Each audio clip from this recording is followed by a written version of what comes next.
Hi friends, అందరికీ నమస్కారం. Friends, రేపు ఇవ్వబోయే పెన్షన్‌కి సంబంధించి ప్రభుత్వం కీలక ఆదేశాలైతే జారీ చేసింది. దానికి సంబంధించిన కంప్లీట్ డీటెయిల్స్ తెలుసుకుందాము. వీడియో పూర్తిగా చూడండి. అలాగే తప్పకుండా లైక్ చేయండి. మరిన్ని అప్డేట్స్ కోసం ఛానల్‌ని సబ్స్క్రైబ్ చేసుకోండి.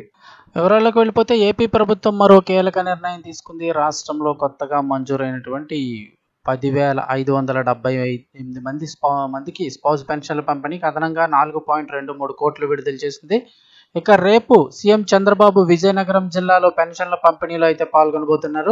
స్పౌస్ పెన్షన్ల మంజూరు కోసం వచ్చిన దరఖాస్తుల విషయంలో ప్రభుత్వం సానుకూలంగా స్పందించింది. ఇక అదేవిధంగా వికలాంగుల పెన్షన్లలో కూడా అనర్హులను గుర్తించి నోటీసులు జారీ చేసినప్పటికీ కూడా ఈ విషయంలో మరోసారి పరిశీలన చేసి నిర్ణయం తీసుకోవాలని అయితే కనుక ప్రభుత్వం నిర్ణయించుకుంది.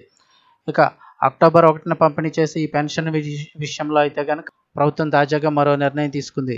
రేపు ఎన్టీఆర్ భరోసా పింఛన్ల పంపిణీ కోసం ప్రభుత్వం గ్రామ వార్డు సచివాలయాలకు ఇంచుమించుగా చూస్తే 2,745 కోట్లు విడుదల చేసిందని గ్రామీణ పేదరిక నిర్మూలన సర్ఫ్ శాఖ మంత్రి కొండపల్లి శ్రీనివాస్ తెలిపారు. ఈ మొత్తాన్ని అక్టోబర్ 1న రాష్ట్ర వ్యాప్తంగా మొత్తం 63,50,000 మందికి పైగా లబ్ధిదారులకు అయితే పంపిణీ చేయనున్నారు. వీటితో పాటు రాష్ట్రంలో కొత్తగా మంజూరైన 10,578 మంది స్పౌజ్ పెన్షన్ల పంపిణీకి ప్రభుత్వం అదనంగా 4.23 కోట్లు అయితే కనుక విడుదల చేసిందని తెలిపారు. ముఖ్యమంత్రి చంద్రబాబు విజయనగరం జిల్లా దత్తి రాజేరు మండలం దత్తి గ్రామంలో నిర్వహించే పెన్షన్ల పంపిణీ కార్యక్రమంలో పాల్గొంటారు. రాష్ట్రంలో కూటమి ప్రభుత్వం ఏర్పాటు చేసిన తర్వాత పెన్షన్ల కింద లబ్ధిదారులకు 45,000 కోట్ల పంపిణీ చేసినట్లు వివరించారు.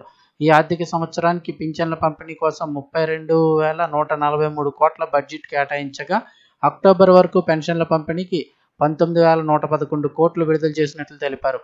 రాష్ట్రంలో పెన్షన్ల పంపిణీ ప్రక్రియను మరింత పారదర్శకంగా నిర్వహిస్తున్నట్లు తెలిపారు. కొత్తగా పెన్షన్ల విషయంలో అర్హుల నుంచి ఇప్పటికే దరఖాస్తులు స్వీకరించారు. వెరిఫికేషన్ కూడా దాదాపు పూర్తయింది. అనర్హులను తొలగించి అర్హులైన వారికి పంపిణీ ప్రారంభించాలని నిర్ణయించారు.